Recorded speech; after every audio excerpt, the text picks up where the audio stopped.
جو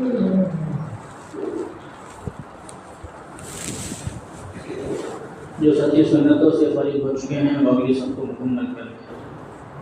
الحمد للہ نحمده ونستعینه ونستغفره ونؤمن به ونتوکل علیہ ونعوذ باللہ من شرور انفسنا ومن سیئات اعمالنا من يهد الله فلا مضل له ومن يضلله فلا هادي له ونشهد أن لا إله إلا الله وحده لا شريك له ونشهد أن سيدنا ومولانا محمدا عبده ورسوله صلى الله عليه وعلى آله وأصحابه وبارك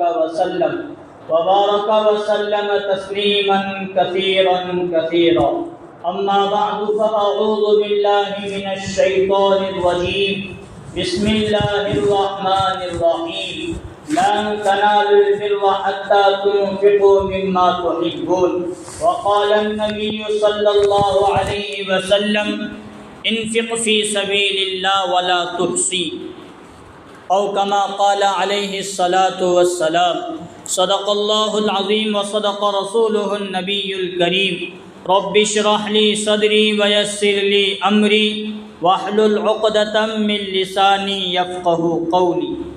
ایک مرتبہ نبی اکرم صلی اللہ علیہ وسلم پر درود شریف پڑھ لیجیے۔ اللہم صل علی محمد وعلی آل محمد کما صلیت علی ابراہیم وعلی آل ابراہیم انک حمید مجید۔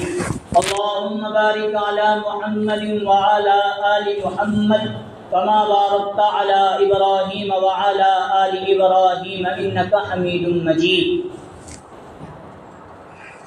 محترم بزرگوں اور عزیز دوستوں، اللہ تبارک و تعالیٰ کا احسان، اللہ کا فضل اور اللہ کا کرم ہے کہ اللہ تبارک و تعالیٰ نے ہم تمام کو دین کی قیمتی مبارک مجلس میں جم کر جڑ کر بیٹھنے کی توفیق نصیب فرمائی۔ آمین۔ جو باتیں کہیں جائے اللہ تعالیٰ ہم تمام کو اس پر عمل کرنے کی توفیق نصیب فرمائے اور قیامت کے دن آخرت کے لیے ذریعہ نجات اور مغفرت بنائے۔ عبادتیں خاص طور پر دو طرح کی ہوتی ہیں۔ ہم تو گزشتہ میں نے کہا تھا عبادت کی تین قسمیں ہیں، ایک جانی، ایک مالی اور جانی دونوں۔ اس کی مثالیں بھی میں نے کئی دیے تھے۔ تو اسی تعلق سے عبادت دو طرح کے ہوتے ہیں، ایک وہ عبادت جسے اللہ تبارک و تعالیٰ نے فرض قرار دیا ہے۔ پہلی عبادت کیا ہے؟ جسے اللہ تعالیٰ نے فرض قرار دیا ہے، جیسے دن میں کتنی نمازیں فرض ہیں؟ پانچ کیا چھ؟ ہاں، 5 نمازیں فرض اور ایک واجب گویا وہ بھی فرض کے درجے میں۔ کب پڑھی جاتی ہے واجب نماز؟ عید کی نماز۔ عید کس طرح؟ وطر، عشاء کے بعد جو وطر ہوتی ہے وہ واجب کہلاتی ہے، گویا یہ بھی فرض ہی کے درجے میں ہے۔ 5 پکڑو فی الحال یا 6 پکڑو۔ ایک وہ عبادت جسے اللہ تبارک و تعالیٰ نے فرض قرار دیا ہے، جیسے دن میں 5 وقتوں کی نمازیں اور رمضان کے روزے، مالداروں پر زکوٰۃ اور مالداروں پر حج، یہ اللہ تعالیٰ نے فرض قرار دیا۔ لیکن اسی فرض کے بعد اللہ کے رسول صلی اللہ علیہ وسلم نے امت کو اللہ سے جوڑنے کے لیے اور امت کا تعلق اللہ سے جوڑنے کے لیے نوافل کو سامنے رکھا۔ اس کو کہتے ہیں زائد عبادت، جس کو کرنے سے اللہ تعالیٰ کی رضا کی طرف بندہ اور چلا جاتا ہے۔ ایک وہ عبادت جسے اللہ نے فرض قرار دیا، دوسری وہ عبادت جسے نبی صلی اللہ علیہ وسلم نے سنت یا نفل قرار دیا۔ اب دونوں کو ادا کرنا بہت ضروری۔ فرض کا درجہ یہ ہے کہ اسے ادا کرنا بہر حال، ہر حال میں ہر مسلمان مرد ہو عورت ہو بالغ عاقل ضروری ضروری ضروری ضروری اور اس کا کھلم کھلا علل اعلان انکار کرنا، وہ بندہ کافر ہو جاتا ہے۔ کسی نے یہ کہا کہ میں نمازوں کو نہیں مانتا، مجھے نماز پڑھنے کی کیا غرض؟ جملہ نکلا چھوٹا، لیکن معنویت کے اعتبار سے، روحانیت کے اعتبار سے بڑا ہے، کہ گویا اس نے اللہ کے احکام کا انکار کرتے ہوئے اللہ کا انکار کر دیا۔ اسی لیے نبی صلی اللہ علیہ وسلم نے فرمایا من ترک الصلاۃ متعمدا فقد کفر، جو شخص جان بوجھ کر ایک نماز بھی چھوڑ دے، فقد کفر، اس نے کفر اختیار کیا اور اس نے کافروں والا معاملہ کیا، اس نے اللہ کا انکار کیا، قرآن کا انکار کیا، نبی کا انکار کیا، نبی کی سنتوں کا۔ یہ فرض کا درجہ ہے، اسے کرنا ضروری۔ میرے پاس وقت نہیں، میرے پاس سہولت نہیں، ایسا نہیں ویسا نہیں۔ اسی طرح رمضان کے روزے فرض ہیں تو ہر شخص کو ادا کرنا ضروری، اور اسی طرح زکوٰۃ اگر مالداروں پر فرض ہو رہی ہے تو ٹالم ٹول نہیں، نکالنا 40واں حصہ فرض ہو گیا۔ اور اسی طرح حج کا موقع آئے تو مالداروں پر حج فرض ہوا تو حج کے لیے جانا بہت ضروری۔ چھوڑ دیں گے تو اللہ کے احکامات کا انکار کرنا لازم آ جائے گا۔ اس لیے اللہ کے رسول صلی اللہ علیہ وسلم نے اور خود قرآن مجید میں اللہ تعالیٰ نے کئی مقامات پر ان فرائض کی اہمیت کو بتانے کے لیے بڑا زور دیا ہے تاکہ ہم اس کو ادا کرنے والے بن جائیں۔ اور حدیث پاک کے خلاصے میں آتا ہے کل قیامت کے دن اللہ تبارک و تعالیٰ بندے کو اپنے سامنے بلائیں گے اور اس کے اعمال کو تولنا شروع کر دیں گے۔ تولنے میں اس کے فرائض میں اس نے جو کچھ کمی کوتاہی کی وہ تول میں کم پڑ جائیں گے۔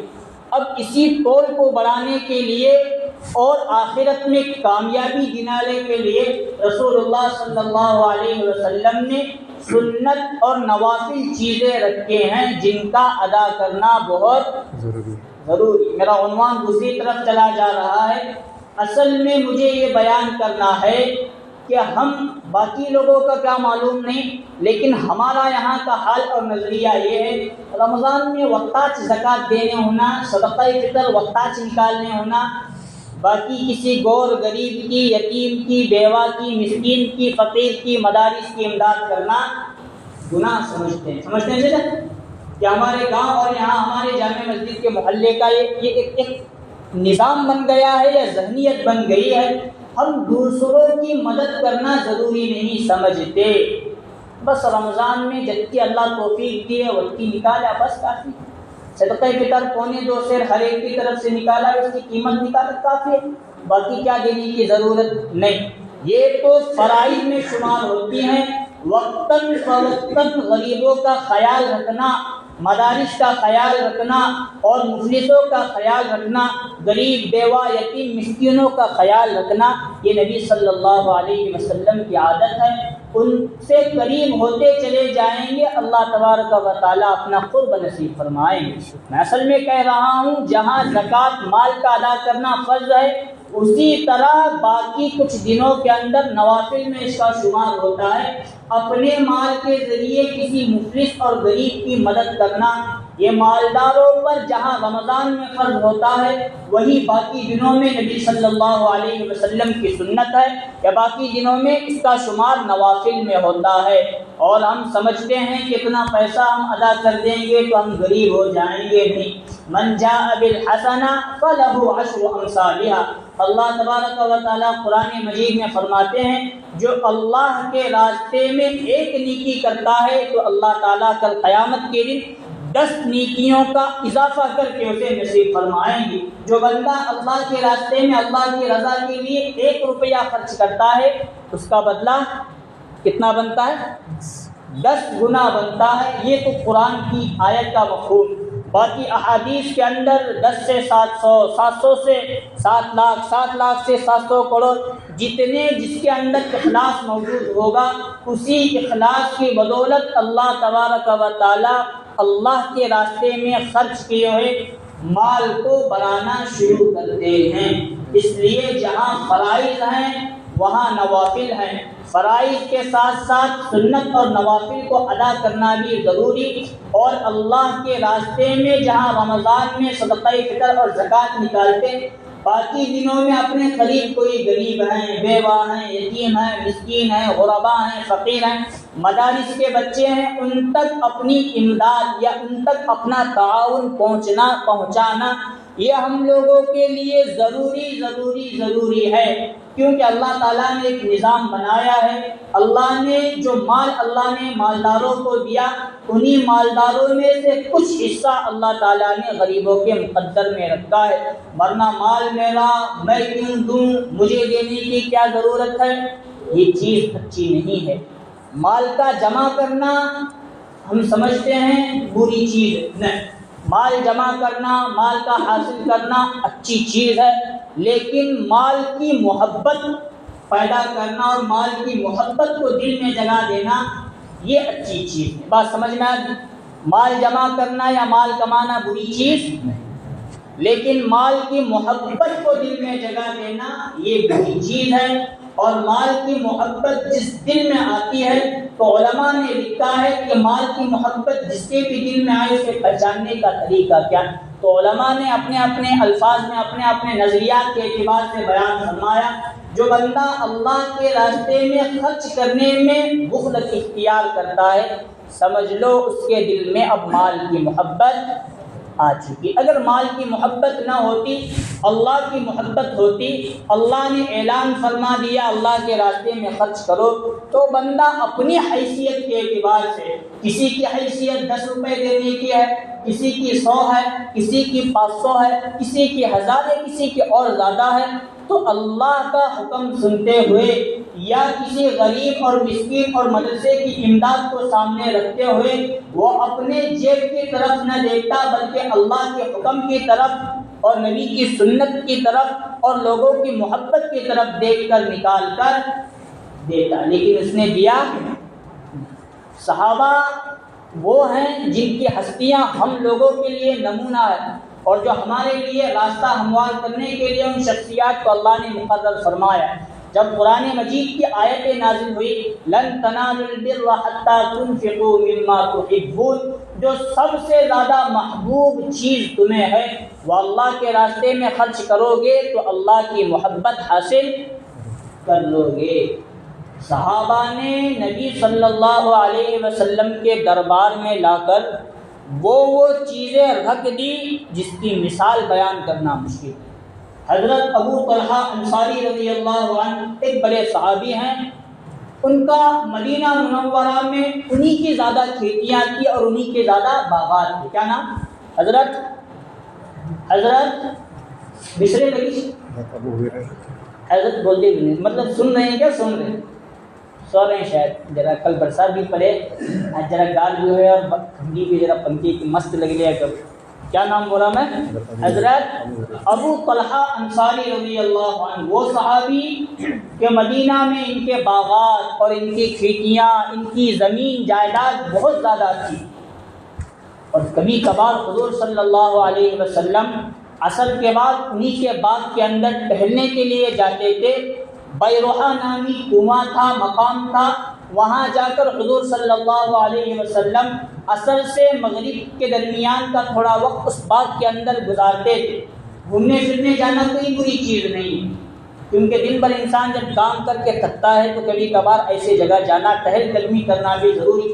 حضور عصر کے بعد وہاں جاتے تھے اور ان کے کھیت کے اندر جو باغ کے اندر جو پانی کا چشمہ یا کنواں تھا اس کا پانی بھی بڑا میٹھا تھا اور بڑا ٹھنڈا معلوم ہوتا تھا۔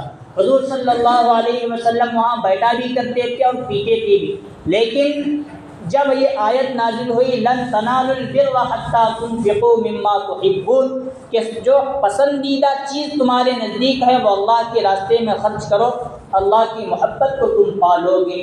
جب آیت ان کے کانوں تک پہنچی، حضرت ابو طلحہ انصاری رضی اللہ عنہ حضور کے دربار میں پیش ہوئے اور عرض کرنے لگے، اے اللہ کے رسول، بیروحہ نامی باغ مجھے بڑا پسند ہے، میں اللہ کے نام پر اللہ کے راستے میں خرچ کرنے کے لیے تیار ہوں، آپ اسے لے لیجئے اور جہاں آپ کا مصرف اور آپ کا دل چاہے اسے وہاں خرچ۔ ایسا جذبہ حاصل کرنا آج ہم سے نہیں ہوتا. 1 روپے دینا ہمیں کا تو اوپر سے نیچے ہوتے ہیں کہ نہیں. ہمارے ایک میں کی حالت چچا الگ ہے.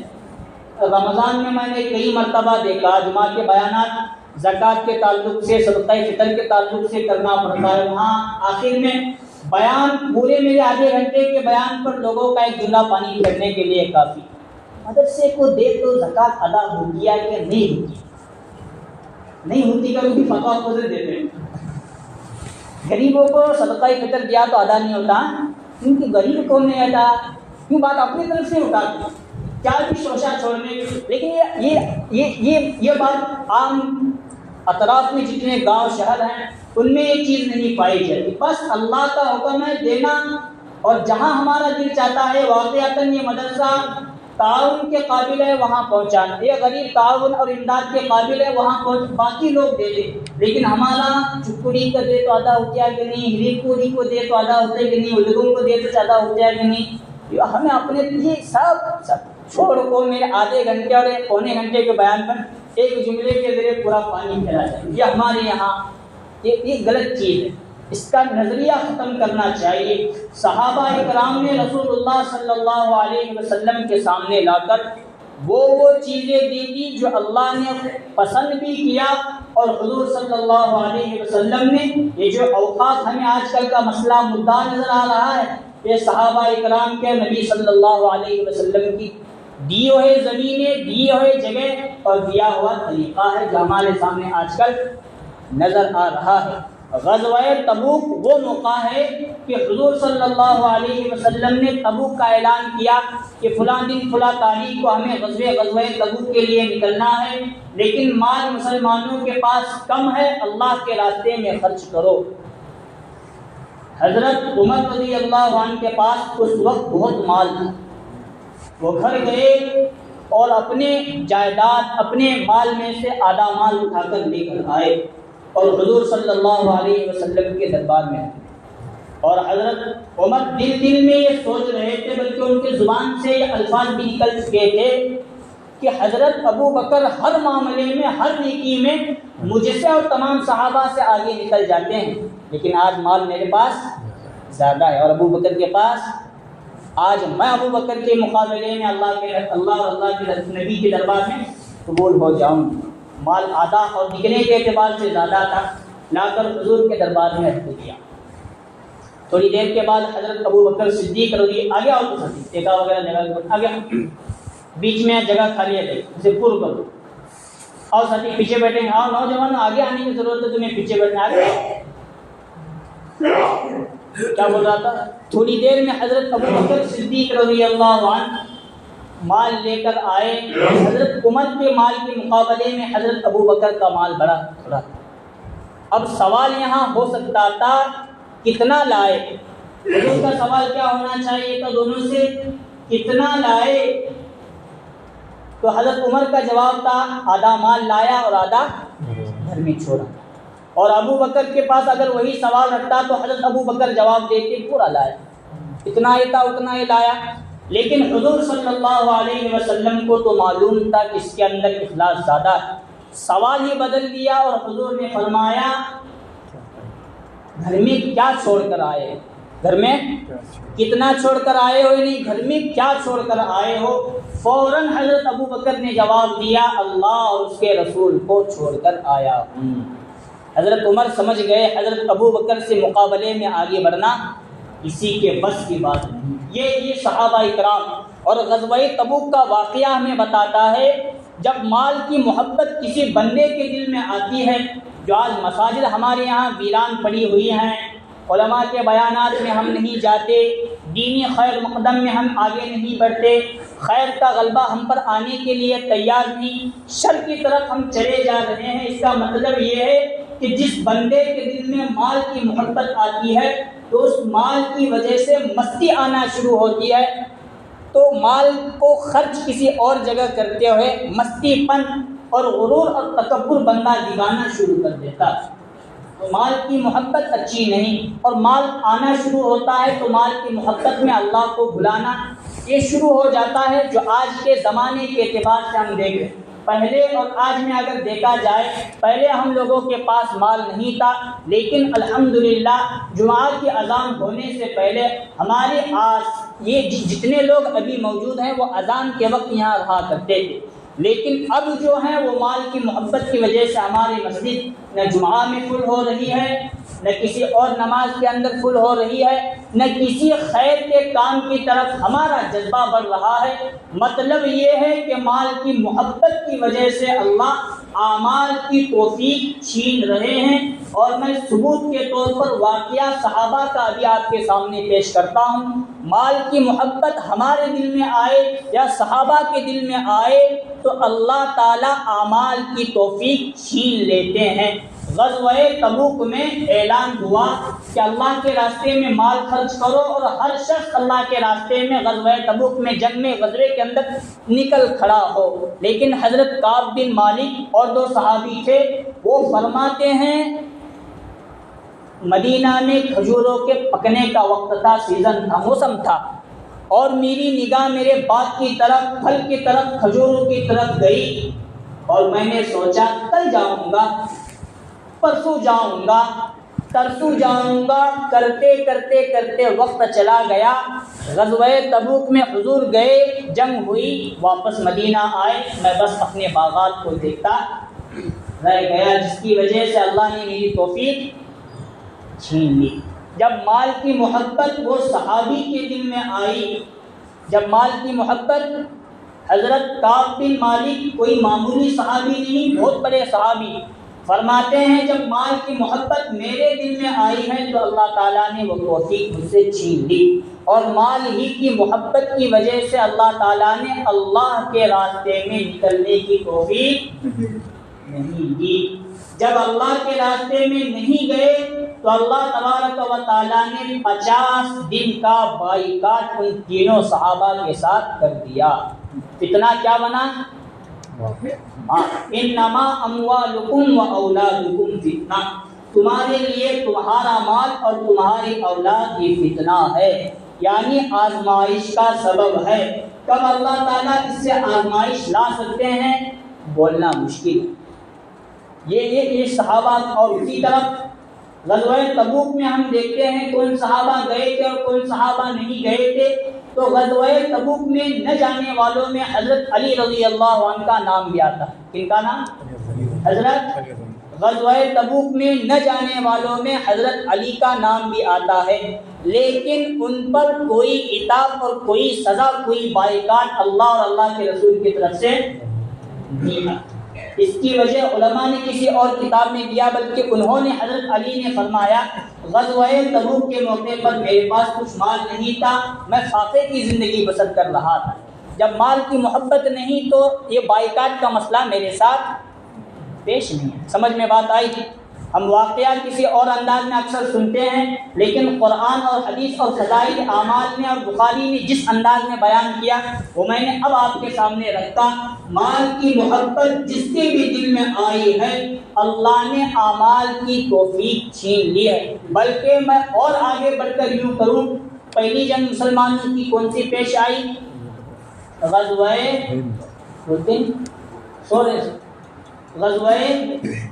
بولو کون سی؟ فتح مکہ۔ سب سے پہلے جنگ کون سی لے لی گئی؟ 313 کا لقب لگا کر ہمیں پھرتے ہوئے آدمی تھا، غزوہ بدر۔ جب غزوہ بدر میں قیدی پکڑ کر لائے گئے تو اس میں حضور صلی اللہ علیہ وسلم سے لے کر حضرت ابو بکر سے لے کر اکثر صحابہ کی رائے تھی جو قیدی آئے ہیں ان کے پاس سے مال اور فدیہ لیا جائے گا، ان کو چھوڑ دیا جائے گا۔ اور حضرت عمر رضی اللہ عنہ کی رائے یہ تھی اگر میرا کوئی رشتہ دار سامنے موجود ہے تلوار میرے ہاتھ میں دیے جائے، میں اپنے رشتہ دار کی گردن اڑاؤں گا۔ حضرت ابو بکر کا رشتہ دار سامنے ہے تو حضرت ابو بکر کے ہاتھ میں دیا جائے، حضرت ابو بکر اڑائیں گے۔ حضور کے ہاتھ میں تلوار دی جائے، حضور اپنے خاندان کے آدمی کو اڑائیں گے۔ یہ رائے تو حضرت عمر رضی اللہ عنہ کی تھی۔ باقی صحابہ کی رائے اور حضور کی رائے بھی یہ تھی کہ فدیہ لیا جائے گا اور چھوڑ دیا جائے گا۔ اللہ نے قرآن کی آیت نازل فرمائی کہ تم لوگوں نے آپسی مشورے سے یہ قرار دیا کہ مال لے کر فدیہ لے کر چھوڑ دیا جائے، ورنہ اللہ کا دستور اور اللہ کا قانون تھا۔ جو حضرت عمر کہہ رہے ہیں گردن اڑانے کا، وہ مسئلہ تھا۔ جب مال اور فدیے کی محبت تمہارے دل میں آئی تو حضرت عمر کی ایک کی رائے کی وجہ سے اللہ نے آسمانوں سے عذاب کو منتقل بچا رکھا ہے، ورنہ وہ عذاب سب پر آ جاتا اور نبی پر بھی عذاب آ جاتا۔ ان پر یہ گستاخی تو نہیں کر رہا میں، یہ میری بات نہیں، نہ دیوبند نہ بریلی کسی اور عالم کی بات، یہ قرآن کی بات۔ چوتھے پارے میں ثم انزل علیکم من بعد الغم امنۃ، اس کی تفسیر کے اندر علماء نے لکھا، حدیث موجود ہے، حضور کے دل میں بھی غالباً مال کی محبت کا ایک شوشہ گزر گیا تھا۔ یہ کہنے کے اعتبار سے الفاظ ہیں جس کی وجہ سے فیصلہ یہ ہوا کہ مال لیا جائے گا اور چھوڑ دیا جائے گا۔ اللہ نے فرمایا اگر یہ آپسی مشورے سے طے نہ ہوتا، مشورے کے بغیر یہ کام کیا جاتا تو عذاب سب پر نازل ہو، لیکن حضرت عمر کی رائے کی، اس لیے اللہ نے اپنا عذاب۔ کتنی بڑی بات، مال کی محبت جب ہمارے نبی کے دل میں آ رہی ہے تو یہ بات حالانکہ نہیں تھی۔ جب صحابہ میں آئی تو ان کا بائیکاٹ کیا گیا، اللہ کے ہاتھ وہاں سے روکا گیا۔ تو آج ہمارے یہاں مال کی محبت اتنی آ گئی جس کی وجہ سے خیر کا غلبہ ہم پر ہونے کے لیے ہم سمجھ رہے ہیں کہ ہمارے آزو بازو قرب و جوار میں غریب غربا مسکین مدارس والے ہیں، ان کی مدد کرنا ہمارے لیے بہت ضروری۔ جہاں فرائض ہیں ان کو تو ادا کرنا، ساتھ ساتھ نوافل میں یہاں شمار ہوتا ہے۔ اور یہ جو مساجد میں ہمارے ڈبے وغیرہ پھرتے ہیں ان کو بھرنا بھی ہے ہم لوگوں کے لیے ضروری ہوتا ہے۔ یہ صدقے میں تو شمار نہیں ہوتا، عطیہ اور للہ رقم میں ہوتا ہے۔ مسجد کا حق سمجھتے ہوئے ہر شخص کا یہاں ڈالنا بھی ضروری، ورنہ ابھی بھی ہمارے یہاں کا اتنی مال کی محبت دل میں آئی، یہ جمعہ میں آنے سے پہلے کبھی کبھار وہاں دکانوں پر دیکھتے ہیں 5 روپے لے جا کر چلر مانگنے ہمیں لگتے ہیں، 5 روپے لے جا کر یہ 5 روپے کے چلر کرا لیں، وہ مسجد کے لگتے 10 روپے نہیں لگتے ہیں مسجد میں۔ بہت شادی بیاہ میں ادھر ادھر خرچ کرنے میں 500 کی نوٹ بھی ہلکی ہے، اور اللہ اور رسول کے نام پر 5-10 روپے اتنے مہنگے ہو رہے ہیں کیا بولنے کے۔ وہ کلوڑ کا امیتابھ بچن معلوم ہے؟ معلوم ہے اتنا ہے وہاں۔ میں یہاں ایکشن میں ایک شادی میں بیٹھا تھا، اسٹیج پر میں تھا اور بس دولہا بھی آ چکا تھا بلکہ آنے کے قریب تھا، اور میں وہاں مجھے پورے یہ رجسٹر وغیرہ تیار کر کے بیٹھا تھا۔ اب وہ بندہ اسی ہیرو کے آن بان شان ٹیم کے اندر آیا، معلوم ہے نا، تو وہ آپ کو سیدھا اسٹیج پر، اس کے لیے وہ مائک کا انتظام وہ ہمارے لیے نہ تھا، اس کے لیے تھا۔ آپ انہیں گانے کا شروع کیا، میں نے دیکھا، مجھے افسوس ہوا ہمارے ایک سمبے پر لوگ وہاں نوٹوں کی بارش ایسے کر کے اڑا رہے ہیں، لیکن جب ممبر و محراب پر کوئی بچہ کھڑے رہ کر اللہ کا کلام نبی کی نعت پیش کرے، آج تک میں نے 5 سال کی اور 15 سے 17 سالہ کی تاریخ میں نے دیکھا، جلسے میں کسی بھی شخص نے اٹھ کر کسی معصوم بچے کے چہرے اور سر پر ہاتھ پھیرتے ہوئے نوٹوں کو نہیں اڑایا۔ یہ ہم لوگوں کے مال کی محبت ہے، لیکن گانوں پر کیا ہمیں ادا کرنے کے لیے تیار؟ میرا عنوان الگ جا رہا ہے، اللہ کے راستے میں خرچ کرنا یہ ہم لوگوں کے لیے بہت ضروری، چاہے فرائض کے تعلق سے ہو، چاہے نوافل کے تعلق سے ہو، سنتوں کے تعلق سے ہو۔ اللہ کا راستہ جہاں ہمیں معلوم ہو کہ وہاں دینا ضروری ہے تو اپنی مال، اپنی امداد وہاں تک پہنچانا بہت ضروری۔ سب ساتھی فکر کریں گے انشاءاللہ۔ اللہ تبارک و تعالیٰ سے دعا ہے اللہ تعالیٰ ہم تمام کو عمل کرنے کی توفیق نصیب فرمائے اور اللہ کے راستے میں زیادہ سے زیادہ خرچ کرنے کی توفیق نصیب فرمائے، آمین۔ وآخر دعوانا الحمدللہ رب العالمین۔